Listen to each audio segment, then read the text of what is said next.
They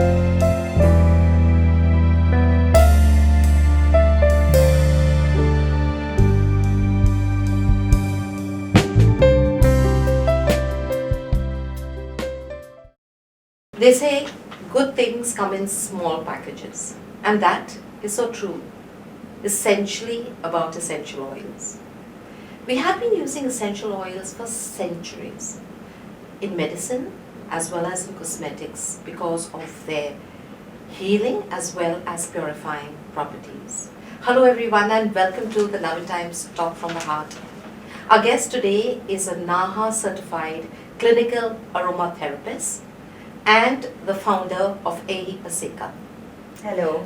Hello Kanchi, welcome to our show. Thank you for coming on our show. Thank you for having me. It means a lot. Now, aromatherapy is an art as well as a science. Yes. You started Kanchi as an artist, art historian, curator, and now AE Pasika. What has this journey been like? How did the journey begin? I mean, I call it a second life that I have because I feel very blessed to have found my true calling. Yes, I'm trained as an artist from JJ School of Arts, and I was a curator and a historian for a long time. There were certain events in my life physically that I went through that drew me towards natural medicine. I feel like most people, I was raised in a big family. My grandmother would make herbs and little poultices and pastes and give us to eat if we had a bad stomach or, a headache. And that was very interesting to me growing up because we are raised with an Indian culture of Ayurveda where herbs are a primary part of our food and medicine. But growing up, conditioning, society, and the marketing of allopathy, it brings you into a world of medicine which is not natural to us. And when I had these physical issues, by the time I was 36, 37, I stopped and looked around and I asked myself, what is it that really means to us? And that's when I realized that nature is our ultimate pharmacy. And, delving into Ayurveda, homeopathy, Tibetan medicine, and aromatherapy, it really empowered me and it made me understand that this is deep healing, physically, mentally, and spiritually. So one day I just went online and I found out how can I get deeper into aromatherapy and here I am sitting with you. And here she is sitting with us, and it is a pleasure, of course, speaking with you. Now, Kanchi, I said that you are certified by NAHA. Correct me if I'm wrong, Yes. which stands for the National Association of Holistic Aromatherapy. Yes.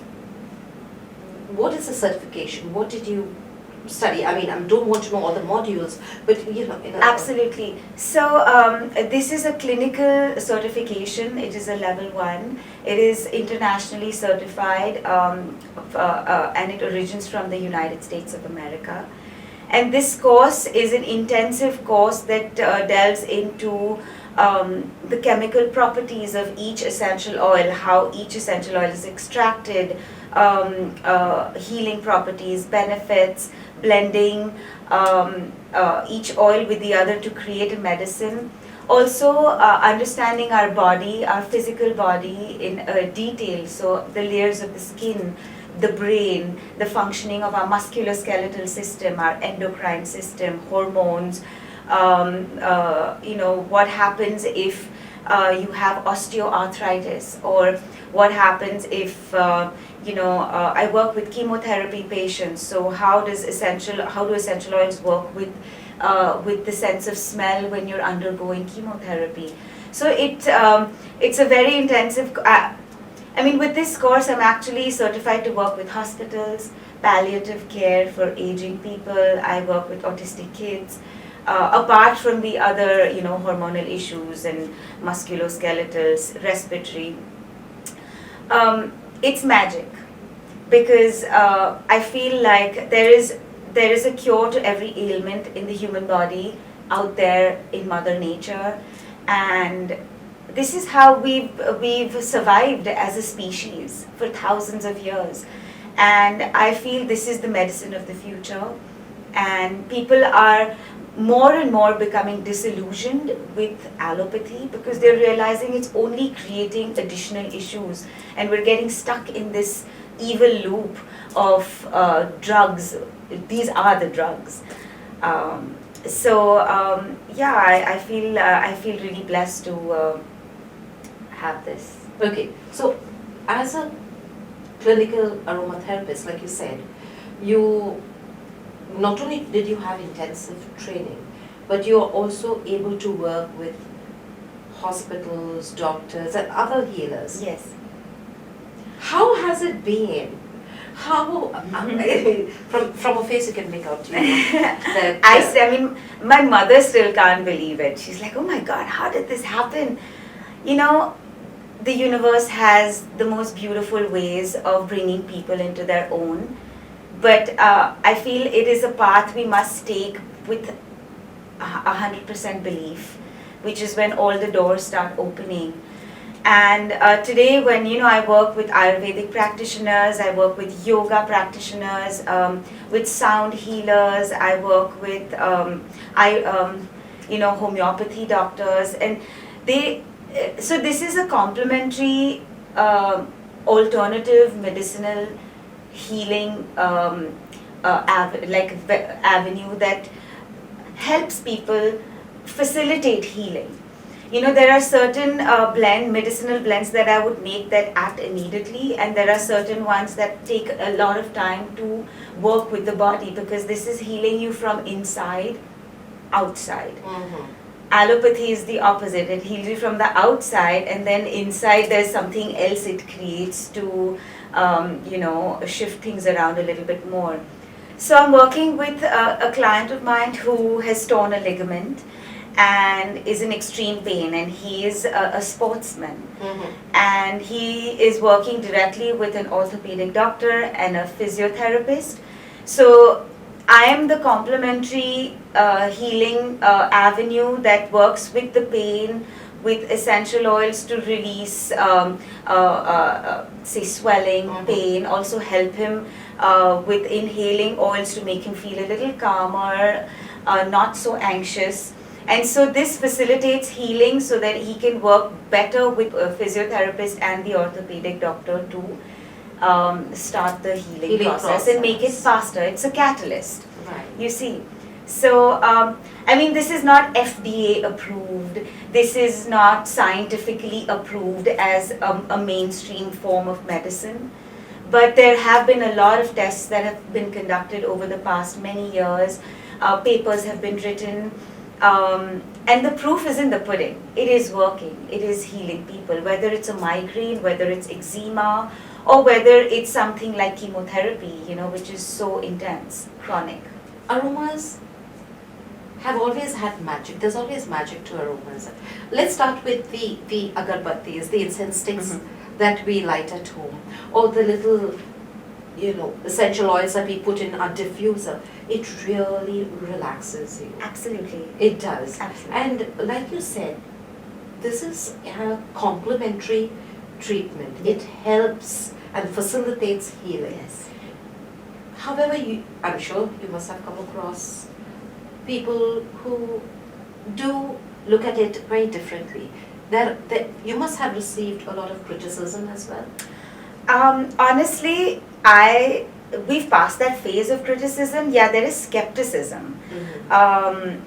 But there's been no criticism because firstly, people are aware of aromatherapy. There are some myths that need to be broken, that aromatherapy is only fragrance, or aromatherapy can potentially harm the skin, or these are all things that can be worked around. The skepticism is that, will it heal me? Will it really help? I have an entire line for pregnancy, postpartum, and baby wellness. And it actually takes an open-minded person to come forward to try this out, or already have belief in the fact that plants are healing. But there are people who are still so bound by the idea of allopathy and their doctor and what the doctor says, and oh my God, this is not for me, or what will it do? So there's more skepticism than criticism. Of course, I'm playing the devil's advocate here. We take Prosin and we take the other medicines because they are quicker. Yeah. Right? Kanchi, we are in this world where we all running. Everyone has a deadline. We all have so much to do. And I'm looking at a quick heal. Yes. I'm looking, what will help me right away? Why do I need to put myself through another 6 hours of pain and discomfort? So I would rather take that Prosin.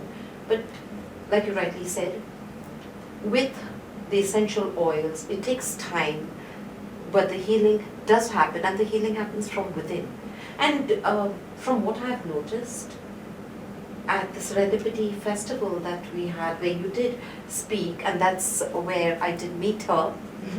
It was an amazing talk that she gave. I was so impressed, and Thank you. you know, we at the Navin Times decided, come on, let's invite her, because she spoke from the heart, truly from the heart, and with the passion that is not always visible. Now, Kanchi, you know, and I know that from the number of people we've seen at that talk and throughout, that people today are slowly and steadily moving towards alternative medicine. Yes. And that's very heartening. I mean, for me, I think my life's mission is to convert as many people as I can towards plant-based medicine, whether it's Ayurveda, homeopathy, aromatherapy, whatever it is, just to steer away from allopathy. I mean, don't get me wrong, allopathy should be used but not abused. You know, there are certain areas where you need allopathy. Right. There are certain areas where you need doctors, you need a surgery, you need the antibiotics, and that is important. But it must not be abused on a daily basis where, you know, I have period cramps and I'm going to take a Meftal or I have headaches, so I'm going to take a Dolo, and you just pop them like popcorns, you know. It's detrimental. But I must say, COVID and the lockdown has been a great time for all of humanity to stop and think, to see and look around them. It was like a forced incubation, a forced meditative space. I mean, this is where I take the positives from what happened through that time. I mean, I know it has been a stressful time for the world, but it has forced people to look within and realize that it is a time for change. Whatever it is, whether it's in career, whether it's in lifestyle, whether it's with family relationships, or whether it's with medicine. But there has been a massive positive change. And I feel like, you know, COVID has been great for business. Because people have stopped to see that,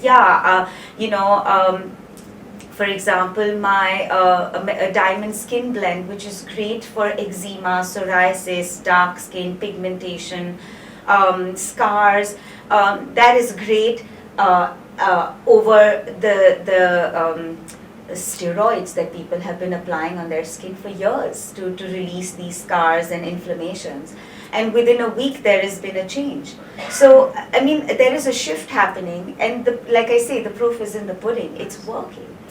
Absolutely. You know, I'm not doing it. I'm just merely a channel to bring this across to the people in a way that it works and it helps them, you see. And it is, like I said, it is working, it has been very, very slow, but then all good things take time, All good things take time. You know, we need to, especially in Goa, we know that everything needs to be at its own pace. Yeah. We don't need to push it. Yeah. Now, we are sitting with you, we are listening to you, we're learning a lot about aromatherapy, but there are certain myths, like with everything. Yes. It's not just this, but with aromatherapy, what are some of the myths that are common? I think the myths that are common are mainly among people who actually know what aromatherapy is, first of all. Because the general population thinks aromatherapy is just fragrance. which means lavender and lemongrass, and those 2-3 things that are mainstream in the market. And you can't blame them because that's what's been pushed around to everybody. But the other myths are that they can cause rashes, they're skin sensitive, they can be ingested, they could be applied directly. I mean, these are the myths that go with it. There are a lot of brands out there that sell essential oils off the counter, which is great. But if you don't have the correct knowledge of how to use it, it is going to create a certain repercussions, which means, I'll give you an example. Peppermint is great as a digestive, but if you ingest it a little bit too much, it will make you nauseous and throw up. There are essential oils like vitamin C oils that they have, like grapefruit and citric oils, that must not be used on the skin because they are photosensitive. A lot of skin products I see out there have grapefruit and these vitamin C essential oils, but if you apply them and go out in the sun, it is an irritant of the skin. It will give you an itch, So without the correct knowledge of how to blend, even something like chamomile. Chamomile is known to be a calming flower, a calming herb. Yes. But if you take a little bit too much of it, it will make you active and it will not allow you to feel restful. So it does the opposite of what it's supposed to do. It would do the opposite. So there is that sweet spot which comes through knowledge and which comes through research, and it comes through science and an ancient knowledge that has been passed down from century to century that must be respected. Otherwise any drug is off the counter that you can take too much of and you'll froth in the mouth, or, right. It's right.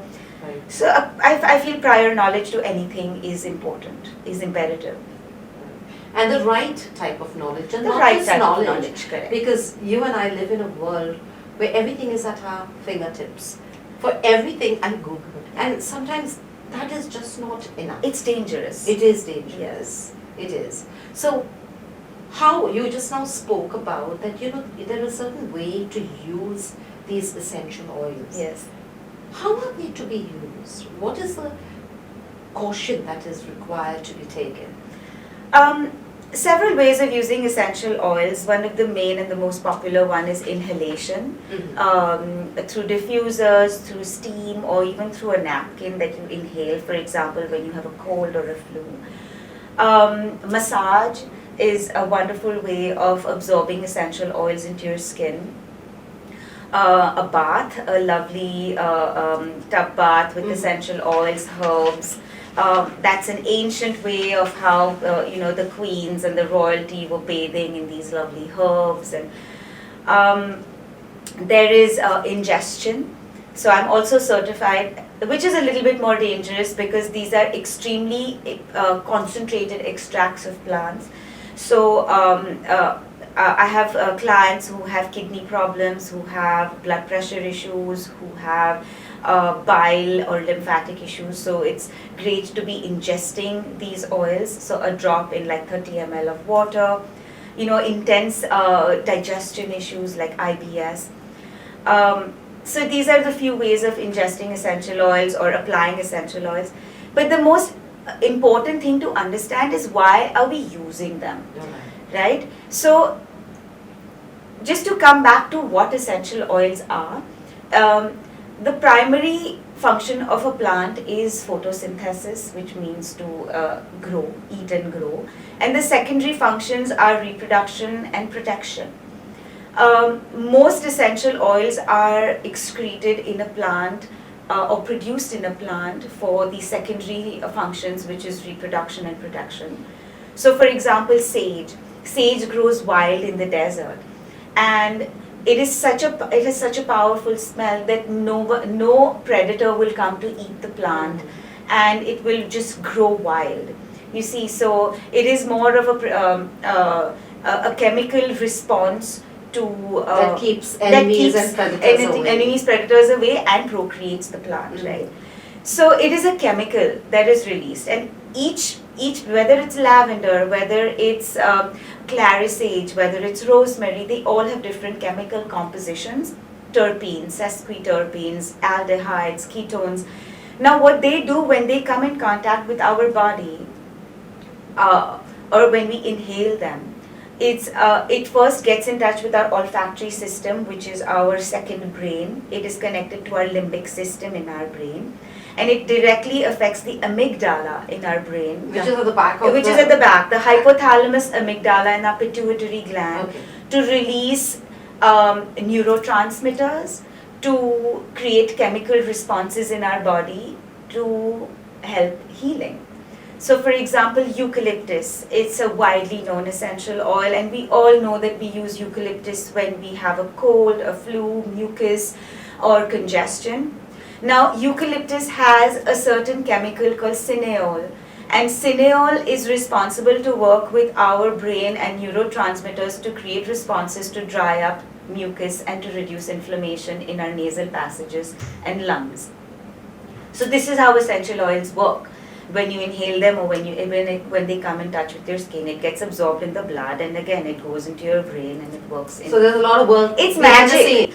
But the second we understand how magically this functions, it's the most natural way of our body functioning with plants, that it creates deep healing effects. So basically you said, like, now, for example, eucalyptus oil, we take it with inhalation, a few drops. I have a bottle at home, in a dark bottle, Yes. and I keep it in my medicine cabinet. And when there is a cold, I do that inhalation, right? I put a few drops and inhale. Can I take a few? I know you said you shouldn't use it directly, but can I take a few drops and put it, up on my upper lip? Will that harm or burn my skin? Ideally, yes. But it also depends on your skin type. A lot of people might just get a reddish Right. burning. Like for example, cinnamon oil. Cinnamon is so heated up that even a tiny drop that touches anywhere on your face, it just burns. I would ideally advise diluting it with carrier oil or water. So if you want to put 2 or 3 drops on your chest, rub them on your feet, at the back of your neck, or just the sides of your temples to feel relief.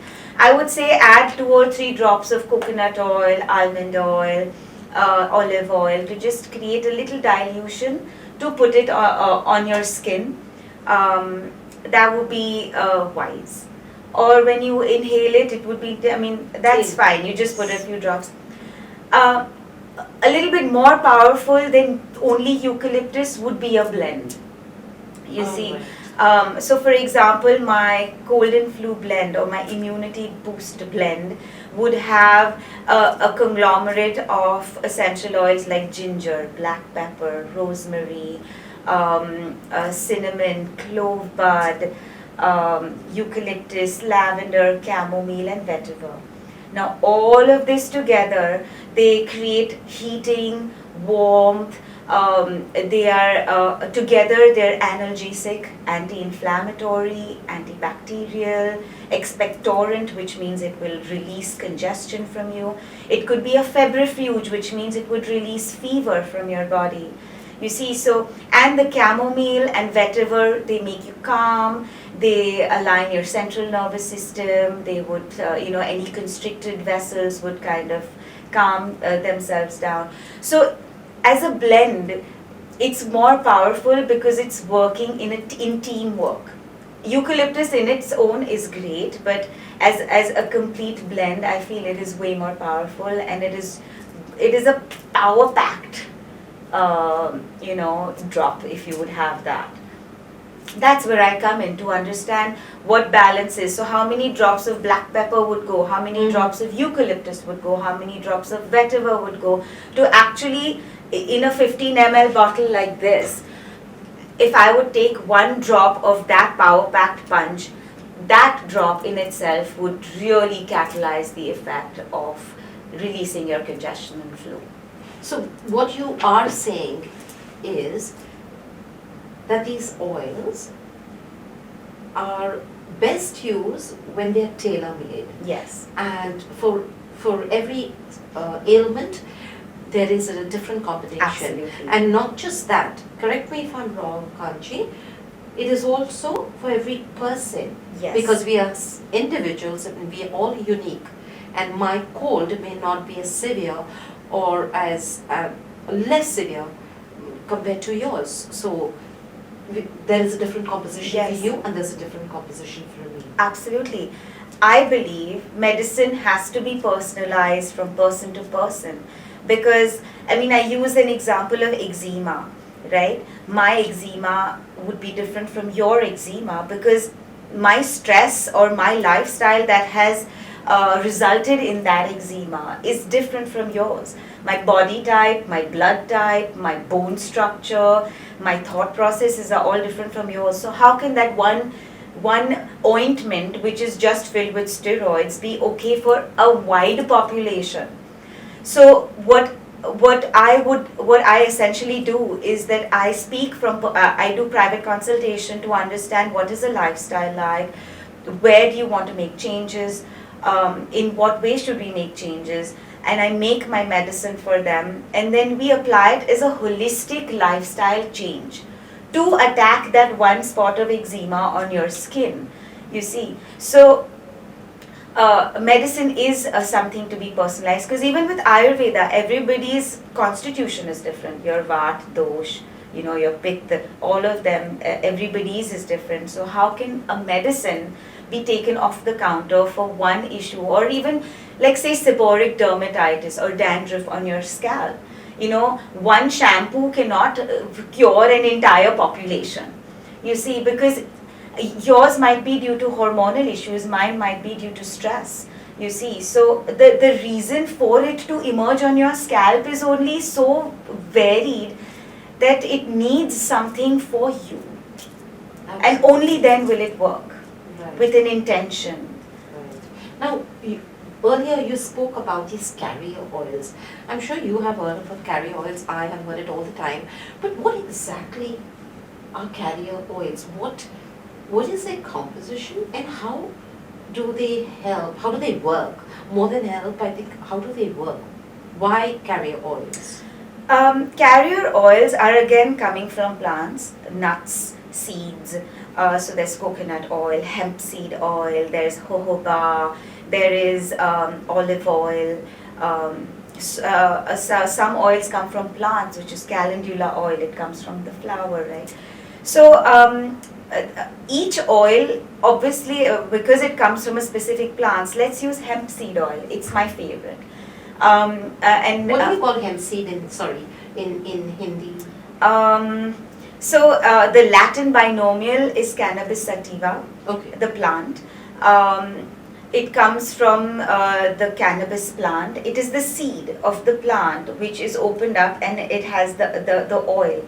Now this oil is so therapeutic in nature. It is anti-inflammatory, it is a digestive, it is antimicrobial, it is great for the skin, it is great for the scalp. So I also believe in mixing certain carrier oils to create a blend. So for example, my hair and scalp oil, which is great for hair growth, hair fall, dandruff, any kind of inflammation in your scalp. The carrier oils used are calendula, hemp seed, jojoba oil, because these three together create a far more effective deep healing effect. And each oil comes with its plant properties. So, and oils are great to dilute essential oils, to create a massage, to create an effect for it to stay and remain in your body to be absorbed. So how are they different from like vegetable oil? Actually, it's just the process of production. Okay. Vegetable oils, I feel like a sunflower oil or groundnut oils that we use for cooking, they're processed, they're refined. So these carrier oils are in a purer form compared to the absolutely, they're cold pressed. Okay. Some of them are they're murky and green, like you know, when we have coconut oil, which is like, I feel it is the Goa state oil. when it's prepared in someone's backyard, it's murky. And Yes. I mean, and that's what is the beauty of it, the raw, fresh oil, which where none of its healing properties are extracted with any process. Right. You know, that's what I feel like. And the smell, you know, is even hemp seed oil in its pure cold press format, it is green, murky, it smells nutty. Mm-hmm. You know, I just want to swim in it, you know, because it's that beautiful. And vegetable oils are refined. They're made in factories. There are a lot of processes to release all this murkiness, and you know, yeah. So this is the basic difference of it. I'm sure you are enjoying yourself, listening and learning so much from Kanchi. But it's time for a small break. Don't go anywhere. We'll be back soon.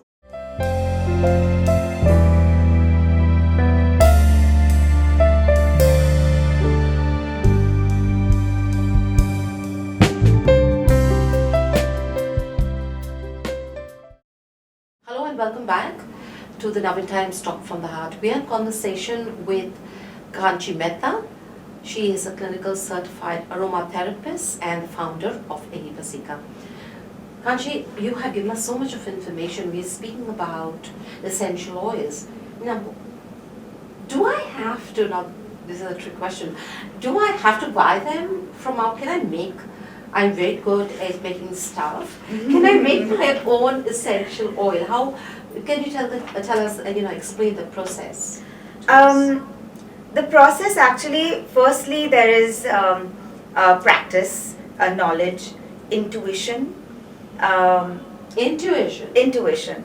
I feel intuition is very important when it comes to these practices, when it requires understanding of, say, even a smell, right? An aroma. If I'm making something for a muscular pain, and I add 3 drops of this and 10 drops of this based on a 30 ml bottle. What is the dilution?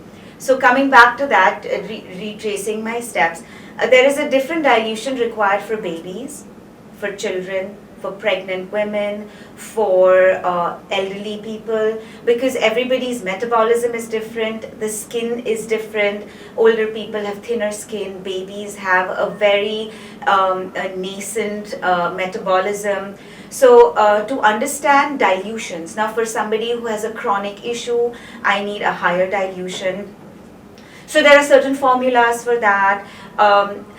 Essential oils like cinnamon, black pepper, bay laurel, they need to be used in lesser quantities depending on the dilution again.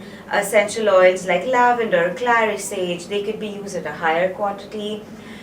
So that is the knowledge, and then while I'm making it, there is the intuition that goes, that says, I need not 7, I need 15 drops of lavender.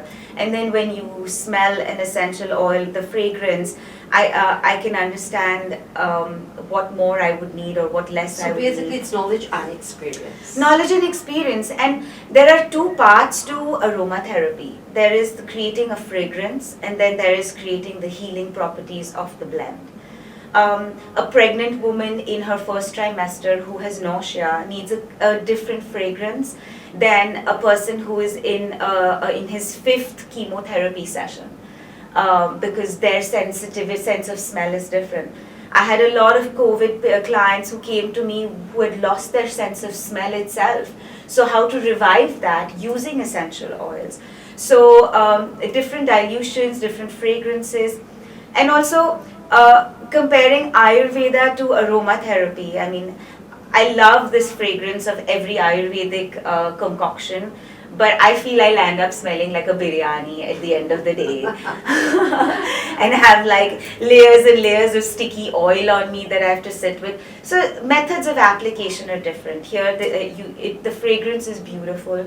For example, I have many clients who have PCOD, which is polycystic ovaries, and the method of application is different. Composition. The composition is different. For example, a blend of clary sage, geranium, and ginger together have been used for thousands of years by women who have had menstrual issues. So whether it's puberty, whether it's premenstrual syndrome, whether it's menopause, perimenopausal issues, this has been a herb that they have been using for thousands of years. It's a phytoestrogen, so it balances out estrogen in your body. So depending on whether it's just period cramps, whether it's PCOD, whether it's perimenopausal hot flashes, it depends on my dilutions. Whether do I need more clary sage, do I need geranium, do I need more ginger? How it works is depending on person to person, blend to blend. Right. That's where intuition comes in too. So these are all I think we are going back to our laboratory in school and college. I didn't do science, I didn't pursue that too much for me, but in school we had chemistry. So we did distillation. So that is the Yes. process that's how you get your essential oil. Yes. So essential oils are prepared in a few different ways, but the primary way is distillation. We've all seen distillation units where there is a boiler, so the plant matter, botanical matter is boiled in huge barrels of water. The steam rises up, it goes through these tubes and it's condensed, and while the condensation takes place, the steam splits into two parts. One is the concentrated oil, and one is what is known as a hydrosol, which is the liquid essential oil. It's water based. It's different from me mixing water and essential oil, because this is the steam of the plant that is a liquid form of essential oil. So is that the fragrance? Is that how It you is make the a fragrance. So it's when you have rose water. Yes. Rose water is mainly a hydrosol. Which is the water extract of the plants, and then the essential oil extract of the plants is different. So, which is why I keep saying it is a concentrated extract, because hundreds of kilos of lavender flowers would make just like a very small amount of essential oil, so you're compressing all that goodness and love into small packages. I love the love. It's only about the love. Now, over the counter in the market, we get these. You get these bottles of jasmine fragrance and lemon and lemongrass, which you use and put into your diffuser. You put a little bit of water, and then you put. How many drops do you normally put in? Like, if it is 100 ml of water, Yeah. maybe. Correct. I first want to put a point across out there. The diffusers that we use with the candles are absolutely useless. I mean, no offense to anybody. They look who makes lovely, them. though. They look lovely. They look absolutely It's just lovely. that when the essential oil burns through with such heat, it evaporates because they're volatile, and all the healing properties of the essential oils are lost. So how do you use I always recommend the cold mist diffusers, because it's the ones that the mist is coming out. They're electric. You plug them in and you put water in it. You put your essential oils, and there's a mist that comes out. So it is getting heated? No, there's no heating. It's only the process of cool mist that is released from these diffusers. So in say 100 ml of water that you would put inside, you would put in say 10 or 15 drops of your diffuser oil. It's also very important to see the source of these essential oils, because a lot of these market off-the-counter essential oils are diluted, they're extended with chemicals, with alcohol, with vitamin E oil, synthetic oils to make the quantities more. Or a lot of them are fragrances that are just made in labs.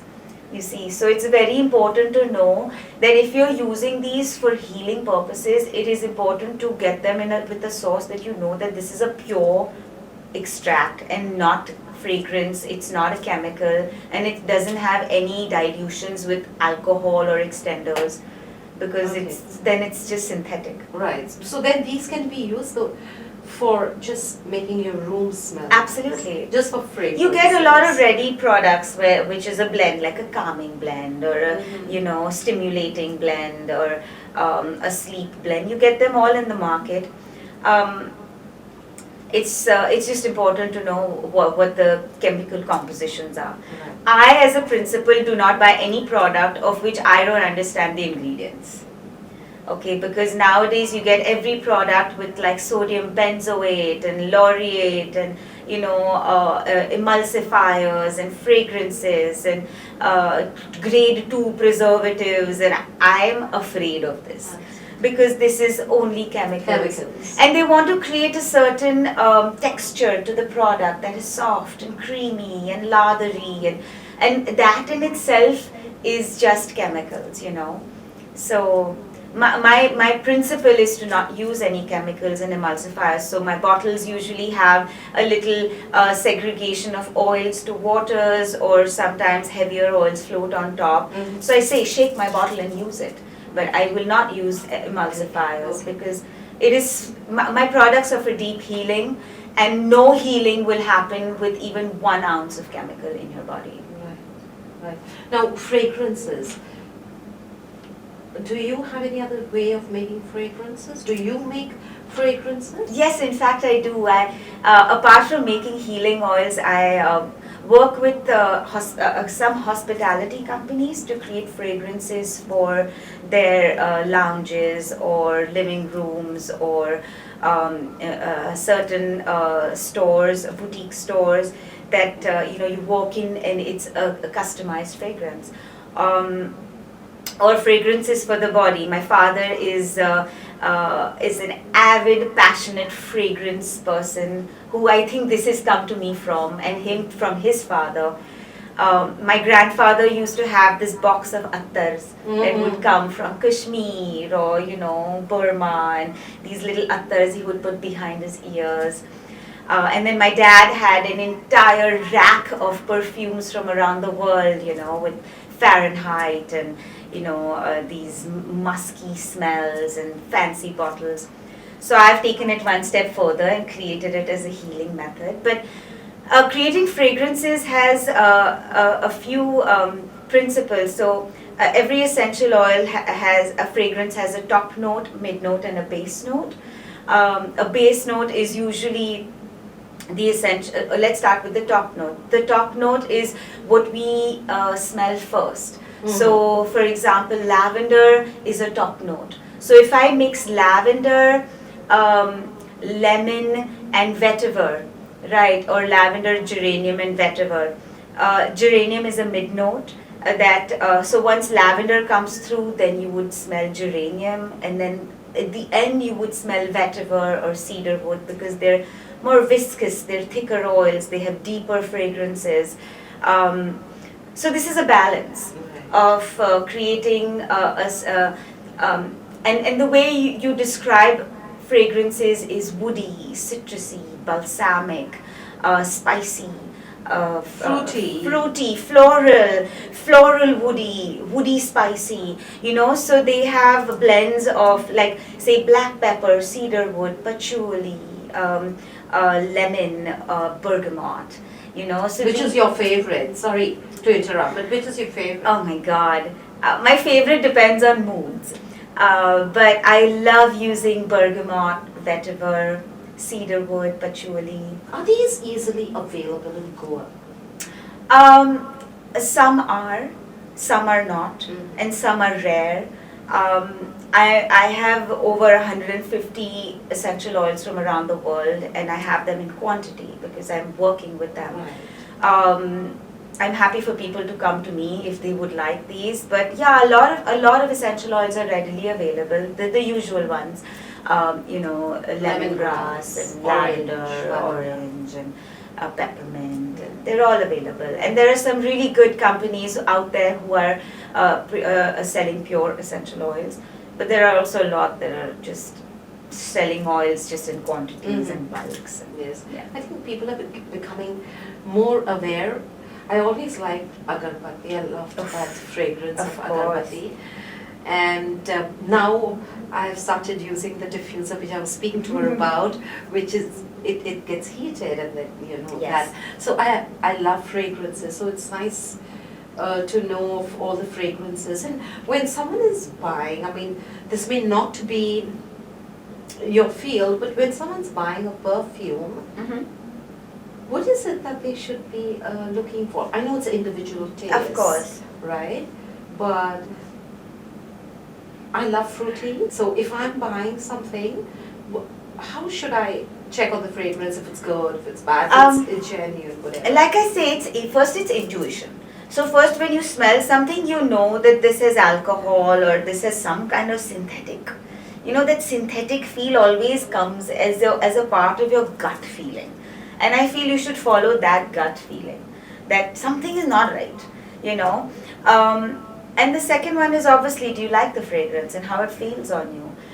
Usually alcohol-based fragrances, perfumes that are out in the market are there so they stay on you longer, they remain longer, they don't get evaporated faster, which is the opposite of mine. For example, I have a sleepy baby spray.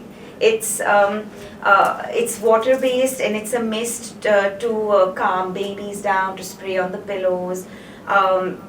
And it has a simple blend of lavender, vetiver, orange, and chamomile. And it's just to kind of create a fragrance and with our mind and body to calm us down, calm the babies down. So I feel this dual effect is very important. Not just a spray to make you feel good. If it's an aphrodisiac, it's great. If it's a stress buster, it's great. If it makes you sleep, it's great. If it calms your hormones down while you're wearing a great fragrance, that's amazing.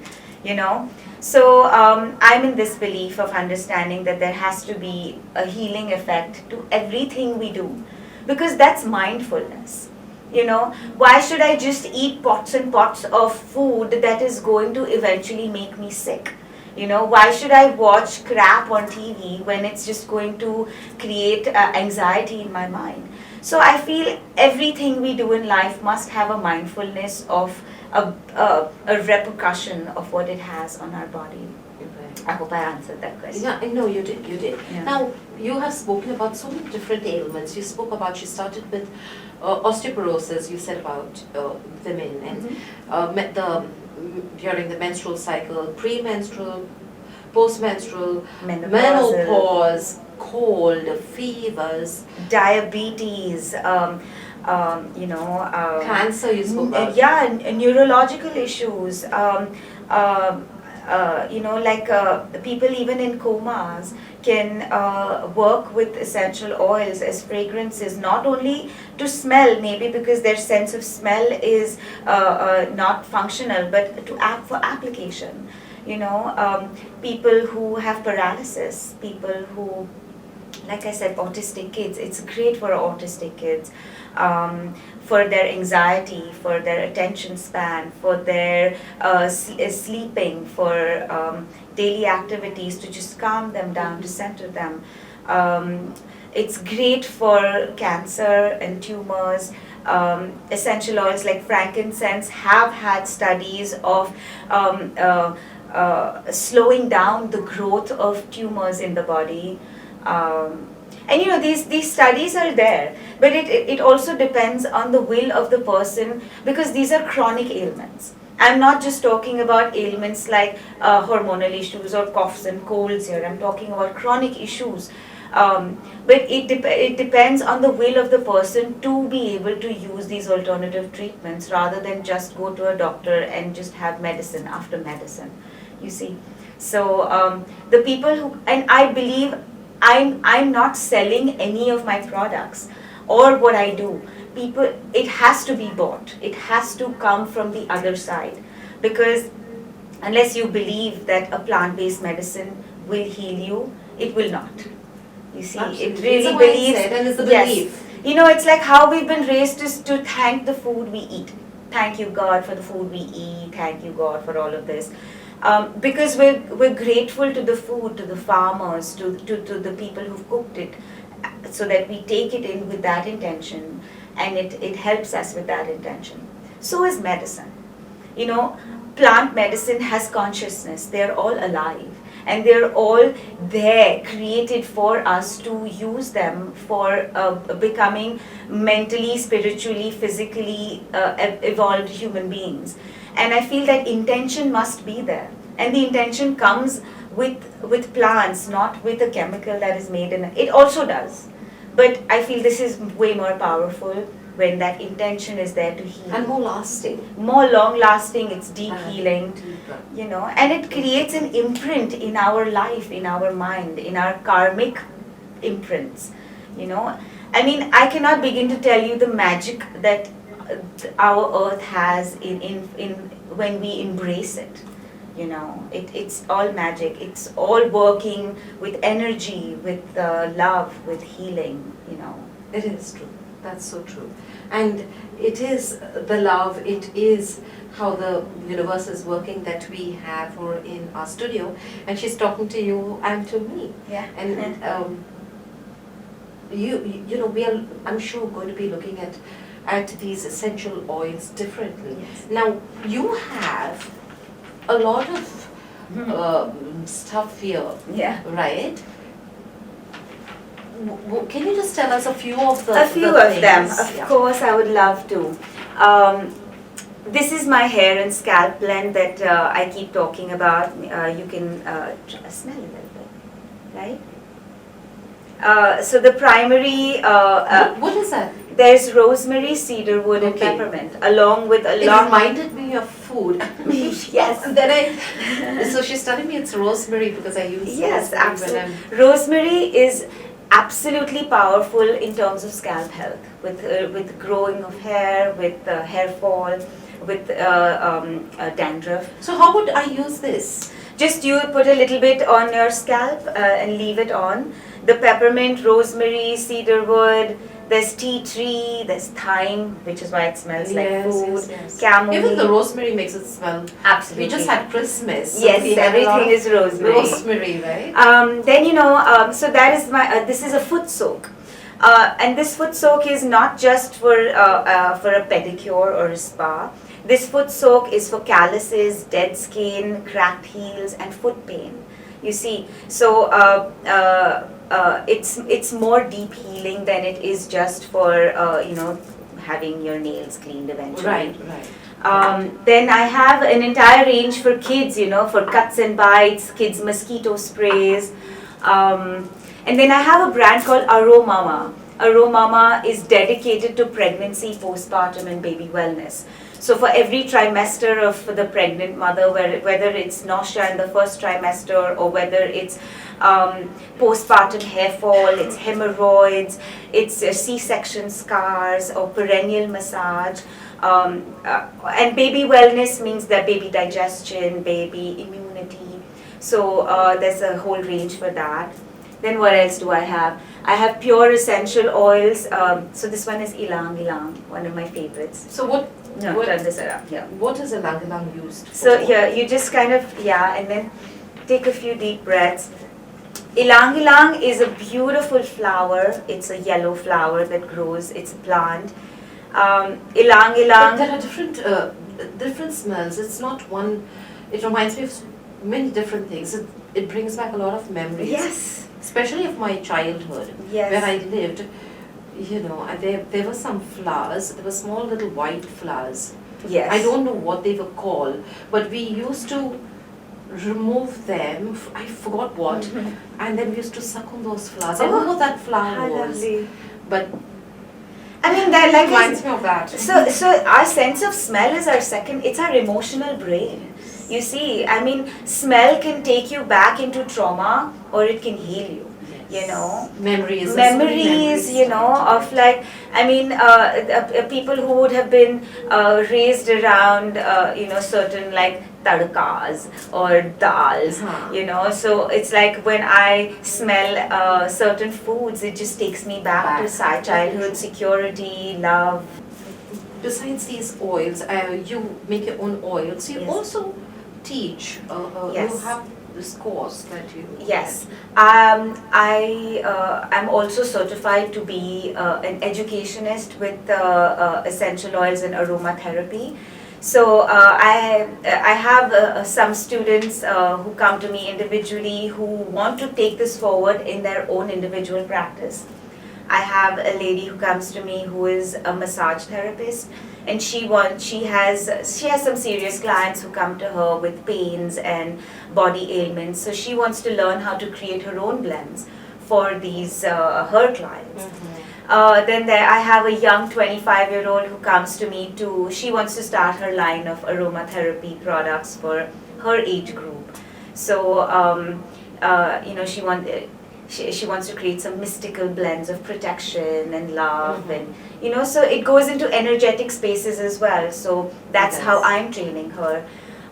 There are a lot of people who come to me just to understand the foundations of aromatherapy. So I have a set course that teaches you, what the essential oils are, how to blend, what the lymphatic system is, the olfactory system, how they work within you, different methods and recipes. I feel like this is important for us to become self-aware and independent and create home remedies. It's so easy to create home remedies with herbs and plants. We've been doing that for centuries.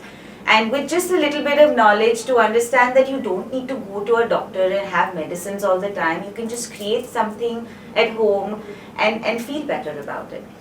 Which is why Aromama as a brand came up, because when I got pregnant, I remember waiting for two hours at a gynac just for small issues. And I'm like, it's not needed. My baby's crying at home. He needs to be fed.